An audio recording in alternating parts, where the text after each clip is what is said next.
So life isn't always smooth sailing. Stuff happens, sometimes good, sometimes not so good. And that can cause interruptions in our work history, sometimes for a few months, maybe even years. Our past doesn't have to jeopardize our future. If you are worried about how your gaps are going to look to prospective employers, you are in the right place. Worry no more.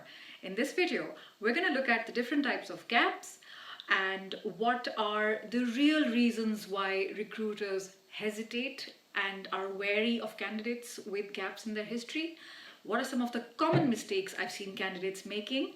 And finally, we're going to look at an actionable strategy that I've prepared for you that will not only help you answer questions with honesty and openness, but also help you to re-enter the workforce with confidence. Coming up!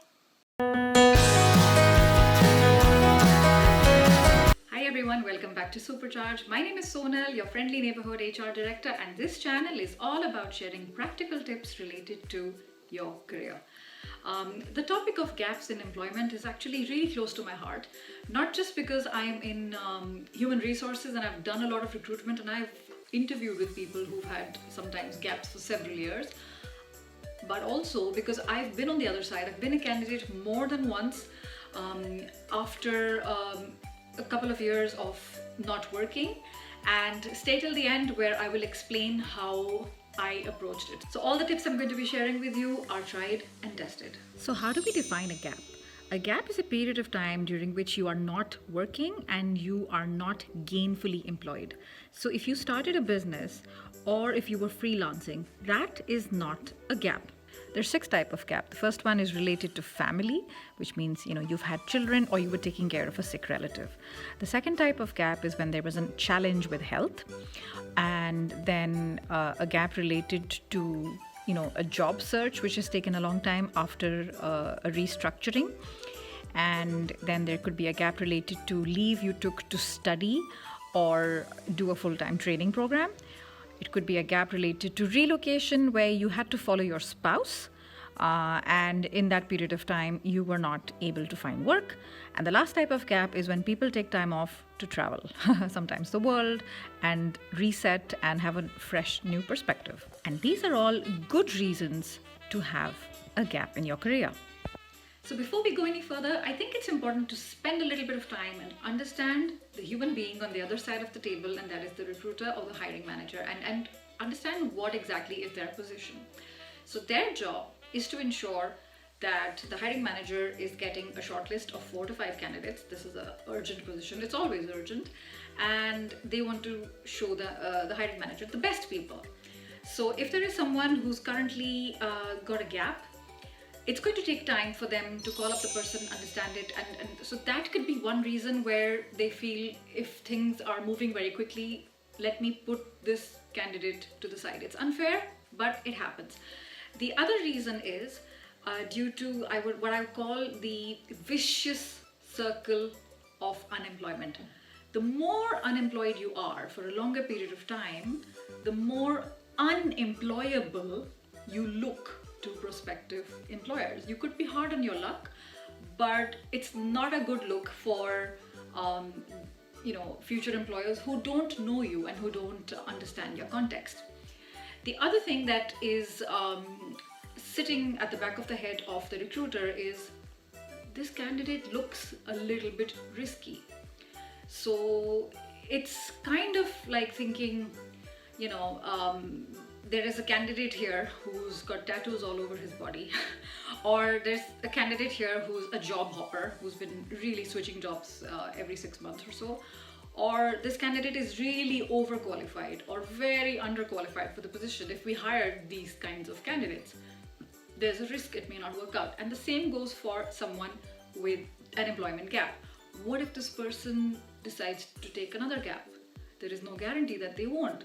So it's what I call the fear of the unknown.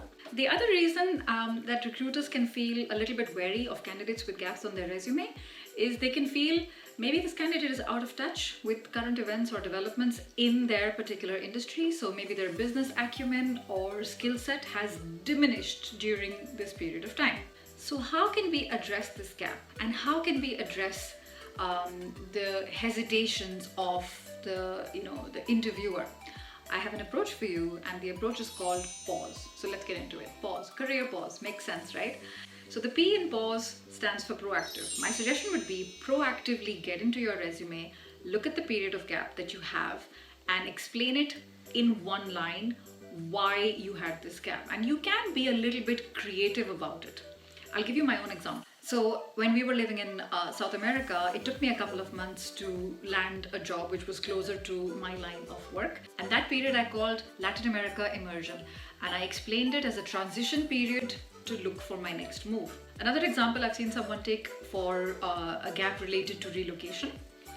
Career pause, establishment of a home in several overseas destinations while maintaining a strong family foundation to raise 2 children. And another example I can list for a longish maternity break, brought life into the world, single-handedly oversaw end-to-end care towards the health of a newborn. Anyone with a child knows how hard those early months and years are.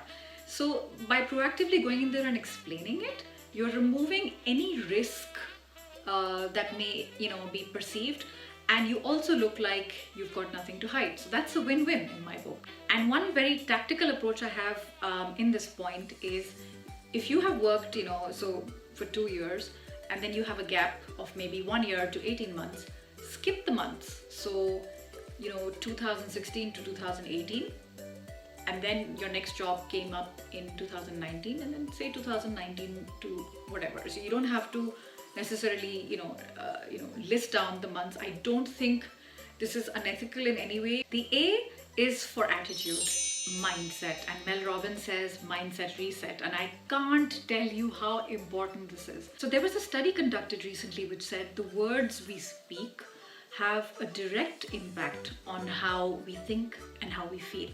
So a word like gap has a negative connotation, whereas transition has a positive connotation of evolution, change, progress. I know it doesn't sound like a lot, tomato, it's gap, transition, how does it matter? It's the same thing. I say it matters. So if you approach it in a positive way with the right attitude, with the confidence and the enthusiasm and the energy, you're basically not giving the interviewer any reason to doubt your ability. The U in pause I call upgrade. This is the period of time that you have hopefully upgraded your skills, and I don't just mean technical skills, although if you have, I think that's really good. So maybe you've done a master's program, or you've done a diploma or an online course. If you've done it, that's great. Could also be a time that you've done some networking, so you've upgraded your social network. It could also be, during that period of time, maybe you were a stay-at-home parent and you have worked on certain skills that, you didn't have before. Maybe you're more organized, more patient. So the S stands for steering the conversation. So steering it in the direction that you want. I've made another video where I talk about being in the driver's seat when you are asked a question like, tell me about yourself. I'll link it up in the description. I think you will derive some value from it.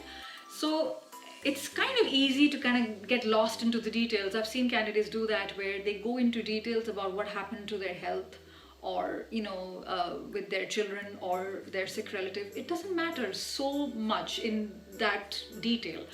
Talk about it and immediately steer it in the direction why you're here and why you want this job. Basically, it's really simple. You need to show them how you can help them to make money, or save time.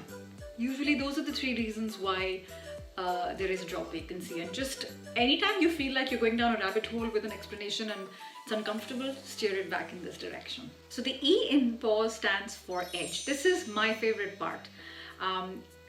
Showing the recruiter how you have an edge, and even if you have a gap in your CV, it sets you apart from your competition. Yes, it does. How can you show them that? I will come to that right now. In business, it's very common to have a SWOT analysis diagram. So strengths, weaknesses, opportunities, threats. Obviously, you've got your strengths, just like everyone else. However, let's look at your weakness, which is that you have a gap in your CV. Can we turn this weakness into a strength? into an opportunity, and can we address the threat? Let's see how we can do it in your case. So your weakness is that you have a gap, obviously. Now, how can we turn this into a strength? You can talk about the fact that you've been unemployed for a while after you got laid off, maybe, and you can say how you are being selective because you want to work for the right organization and for the right position that is, right at your level. And so you've done your research and you think this particular organization is just perfect because there is a good match. It shows that you're motivated, but you're not kind of applying all over the place. You're really focused, and the fact that you're focused on this organization is always a good thing. Another way you can show the gap as a strength is something I touched upon before. Talk about how this period of time has changed you for the better.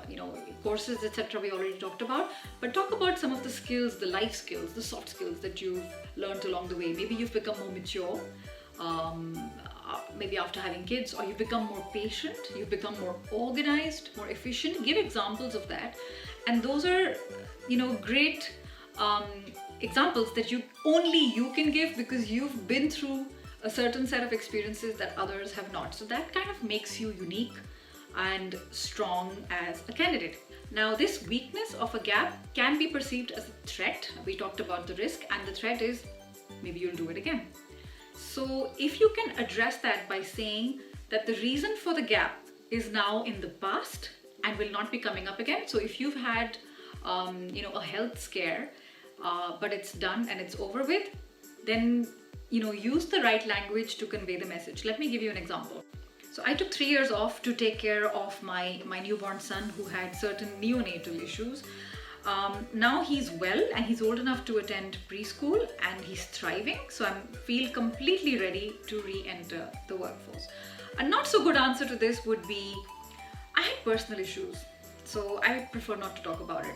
It looks like you're, really hiding something, but the thing you've been through is not that rare. Life happens, like I said. So that deals with the threat part. Now, my favorite part here is, how can this weakness look like an opportunity for the company? It can, because unlike other candidates who are currently employed and who look really good on paper, they need maybe a month, 2 months, 3 months, 6 months notice period to start working there. You, however, can start the next day. Not only are you willing, not only are you competent, you are also readily available, and that is a very attractive quality in a candidate. Now let's look at some common mistakes, at least I think they are mistakes that candidates make during this process. So the first mistake is saying too much or too little, and we talked about that. So it's important to keep that in mind. Without, the devil is in the details, but at the same time, if you say too little, then it looks like you're hiding something. I've seen this advice online where someone said, in your most recent position, keep the end date open. So you started working in February 2016 and show that till date. So it looks like you're still working there. That's misleading. You're trying to show that you're still employed, but you're not. And that is pretty much, for me, the equivalent of lying. And that's the next mistake, lying, covering up a gap with another sort of fictitious employment. Never a good idea to be dishonest. There is a suggestion which I personally don't like, and that's why I call it a mistake, is having a functional resume. So you've got two types of resumes: a chronological resume with the right order of events, and then the functional resume only looks at the skill set that you have and the companies that you worked in and how those skill sets are applicable to the vacancy in question. So it is not a very popular choice for recruiters. Most recruiters do not like it because it sort of sets them off and confuses them, because recruiters can't really tell where you're working today. Are you working? And it looks like there's a cover-up job happening there. So I'm personally not a fan. So if possible, stay away from it. And the last mistake I've seen candidates make is when they overthink this part of the interview or the CV. Yes, I've had gaps more than once in my career. Both the times there was a restructuring, and it took me, in the first case, 2.5 years to find another job. I also had family reasons in that period of time, and then the second time also there was a restructuring. Did this prevent me from getting the jobs I wanted? It didn't. Why? I didn't think about this at all, that when I was in this transition, that it was a bad thing and what are people going to think. I was only focusing on what is the value that I can bring to the company. So for those who are returning parents, particularly, I know this is true for many returning moms that I know of, there are companies out there in the world that are supporting returning parents who are joining back the workforce after an extended period of time. And check that out in the country, in the city you live in. There are companies that are even incentivized to do so. So in conclusion, what I'd like to say is there will be companies out there who reject you because you have a gap on your resume. Can I tell you? I think they're doing you a favor, and I think you've dodged a bullet. Why is that? That tells you something about the company culture. If people are judging you because you have a gap on your resume, you're human. We're all human. If they haven't had a gap in their resume yet, they will at some point. I mean, if they don't have kids, they have maybe parents, and parents are getting older. It's life, it happens. And that can also tell you two things. It can tell you maybe they have a very stringent and tight vacation policy. That also tells you something about the management style of the leaders there, that every time somebody calls in sick, they are checking up and questioning that employee to understand what happened. A quick recap. The pause method works. I'm an example of it. So if you're proactive about the gap and you're listing it very honestly and clearly, attitude is right, you're upgrading your skills in this period of time, and you're steering the conversation in the direction you want to, and finally showing them how you have an edge over other candidates in spite of, or maybe because of, this gap. I'm really sure that at the end of this process, you'll be able to, answer those questions not only with confidence and honesty, but also feel good about yourself and not, let it, take you down. Thank you so much for watching. I hope this was useful. And if you know other friends who are going through the same, share it with them, give it a thumbs up, and I shall see you in the next video. Ciao.